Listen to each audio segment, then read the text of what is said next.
Pikirannya Abul Hasan Asyadzili, sudahlah kamu bahagia saja karena kamu ditakdir pernah sujud.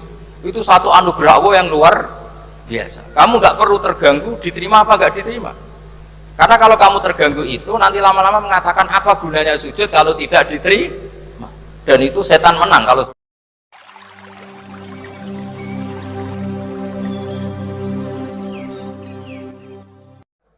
Saya beri sekian contoh.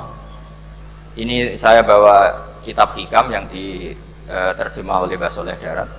Saya dulu pernah ngaji hikam sama banyak Gus Zofur. Cara berpikir Abul Hasan Asyadzili misalnya, umumnya orang itu kan kalau amal itu ingin diterima ya, kalau sujud ingin diterima Allah, kalau sholat ingin diterima Allah, dan kalau sangat ingin itu biasanya terus berlebihan, saking berlebihannya terus nangis minta amalnya diterima gitu.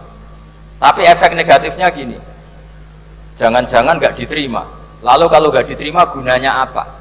Ini buruk sekali kalau mulai tanya sujud saya jangan-jangan nggak diterima, kalau nggak diterima gunanya apa? Itu menurut Abul Hasan Asyadzili itu pertanyaan dari setan. Bagaimana mungkin kita pernah menyesal atau menyesali sujud yang pernah kita lakukan untuk Allah Subhanahu wa ta'ala. Wong dadi kawulane Allah, wis dikai bumi, dikai oksigen, dikai rezeki, tahu sujud, bareng dikasih tahu Jibril sujud kamu nggak diterima. Wah, getun aku sujud be Allah. Masa sujud sama Allah getun. Maka kata Abul Hasan Asyadzili begini, kafa bika jazaan an radiyaka laka ahlan, cukup sebagai balasan dari Allah yang luar biasa kamu ditakdir sujud. Woi keren. Coba kalau kamu nanti ketemu Allah, ada orang yang sama sekali di bumi nggak pernah sujud, lalu kamu ketemu Allah sujud berkali-kali, kemudian dapat kabar kalau sujud kamu nggak diterima, pantas mana kira-kira? Pantas yang pernah sujud apa pantas yang nggak pernah sujud? Pantas yang pernah sujud.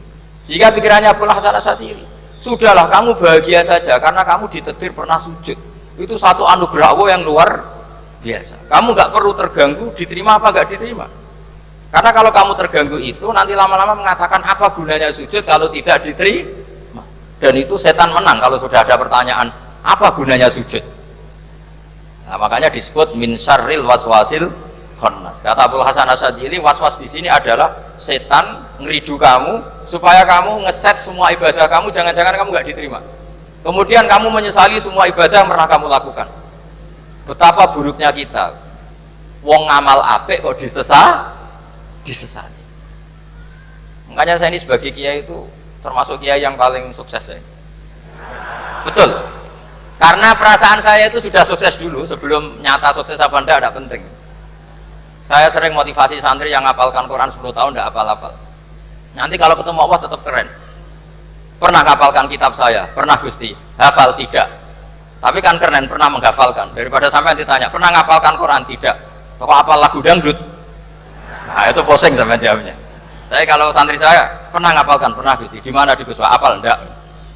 Pede saja? Enggak. Tapi saya mencintai kitab engkau dan bukti cinta saya tak hafalkan. Cuma nasib tidak memihak saya Gusti, kan masih lumayan itu. Daripada ditanya pernah ngapalkan Quran? Tidak Gusti. Jebule apal lagu dangdut, yang ibu-ibu apal harga cabai naik turunnya harga berambang. Ini harga sembako hafal, tapi kalau Quran tidak hafal. Nah, pikiran-pikiran kayak Abul Hasan Asyadzili itu harus kita kembangkan. Makanya saya suka sekali ketika Mbah Mun yang sekarang diteruskan Gus Wafi meresmikan Thariqah Asyadziliyah.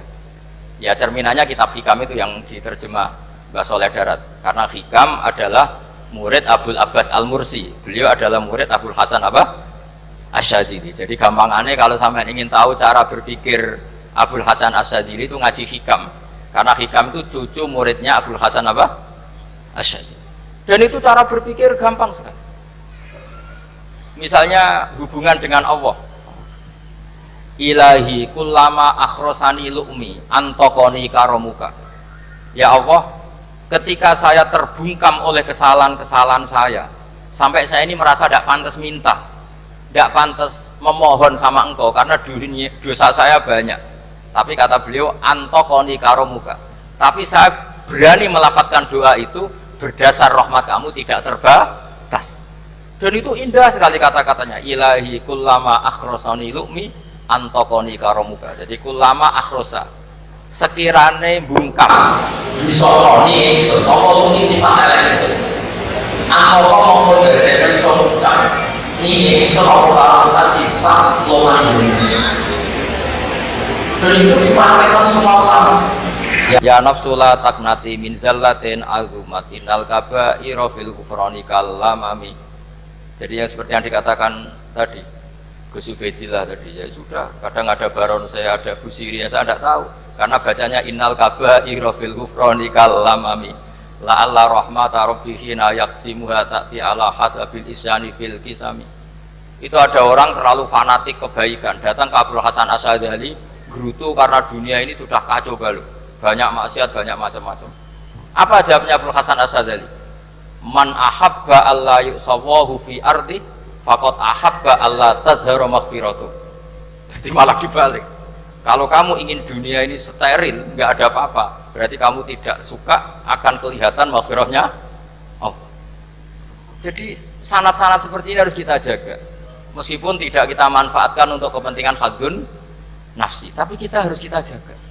Jika kita jadi orang itu tidak terlalu sepaneng dengan pikiran kita bahwa maksiat itu pasti mendatangkan azab. Kok kamu katakan pasti, itu buktinya apa?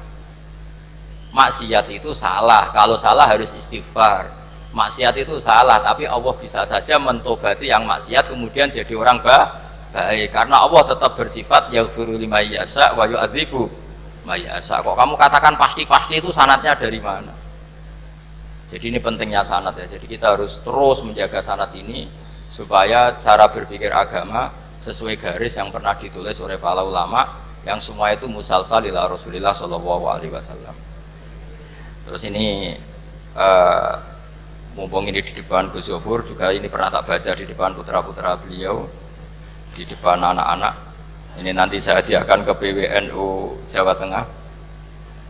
Saya nulis kitab ini sebagai bentuk saya bahwa apa yang dilakukan Syekhina Kiai Haji Maimun Zubair semuanya itu berdasar khazanah-khazanah yang ada dalam kitab-kitab Al-Kutubil Mu'tamadah. Di antaranya ini kitab Khilyatul Auliya. Kitab Khilyatul Auliya itu kitab kesayangan Imam Ghazali. Sampai kalau baca Ihya juz 4 itu beliau memberi saran ke kita, wa alaika bimudawamati mutolaati kitabi Khilyatil Auliya wa tabaqatil asfiya. Karena Imam Ghazali fi manaqibil akhyar itu nginduk kitab Khilyatul Auliya karangannya Abu Nu'aim Al-Asfihani. Kalau di tasawuf beliau nginduk kitab namanya Qutil Qulub karangannya Abu Thalib Al-Makki.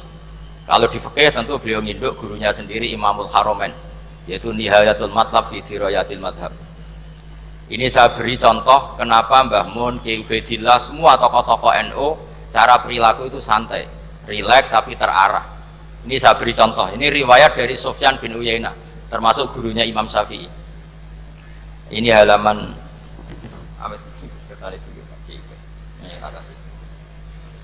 yang pengurusan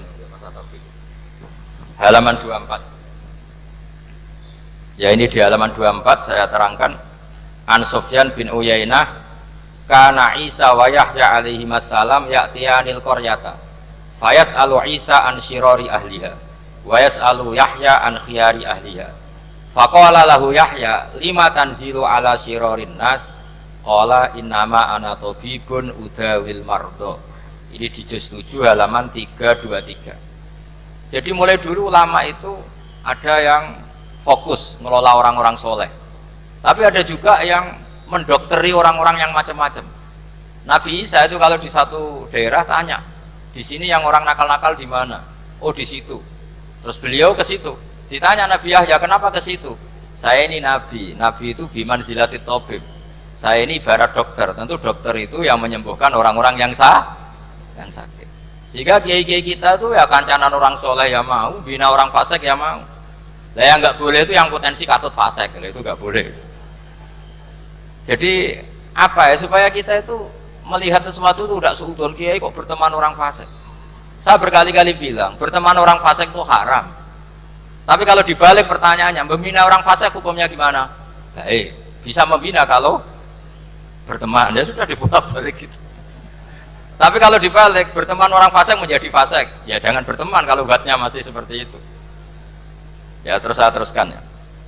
Sayyidina Umar itu terkenal orang yang sangat keras. Sayyidina Abu Bakar terkenal orang yang layyinal janib, orang yang sangat santun, sangat sopan.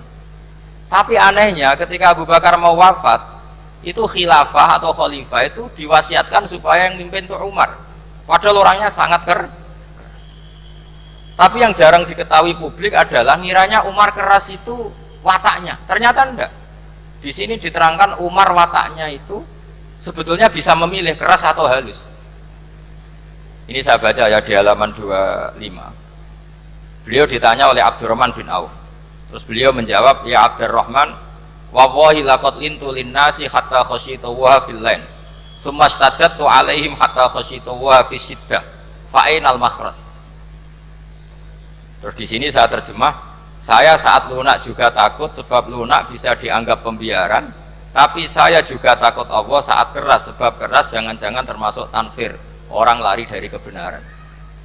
Ya misalnya gini, sampean punya anak putri atau punya ponakan pacaran, datang ke kamu sama cowoknya, kalau kamu lunak pasti ponakan kamu ngira wong Pak D gak apa-apa, padahal Pak D saya itu kiai, ternyata saya gak ditegur.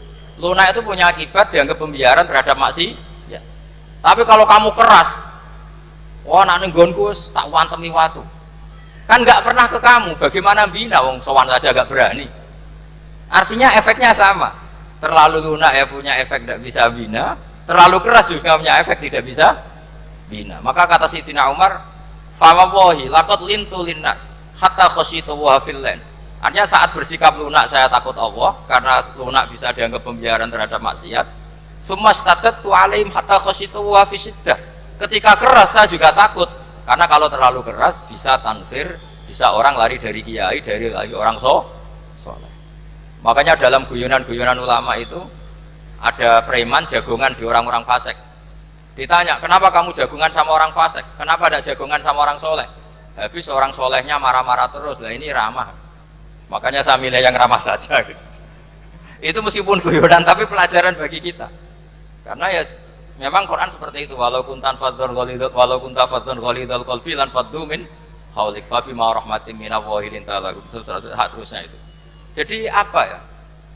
Nah ini kalau nggak ada sanad nggak bisa. Nggak ada sanad nggak bisa, pasti kita berpikir sesuai keinginan kita. Maka ada ancaman yang keras, man fassaral Qur'ana bi ra'yihi falyatabawwa maq'adahu minan nar. Jadi saya mohon sanad-sanad seperti ini kayak yang dikatakan Umar tadi. Wallahi laqad lintu linnas hatta khasyitu wa fil lain. Tsumma staddattu alaihim hatta khasyitu wa fis siddah. Jadi kita akui bahwa dalam lunak juga ada sekian problem, dalam keras juga ada sekian problem. Terus kita bikin satu metode, satu manhaj yang kira-kira ya sa'iqal lisyaribin, atau yang lebih dikenal dengan Islam wasatiyah. Ada tawazun, ada tasamu, ada macam-macam. Ya, saya kira demikian. Assalamualaikum warahmatullahi wabarakatuh.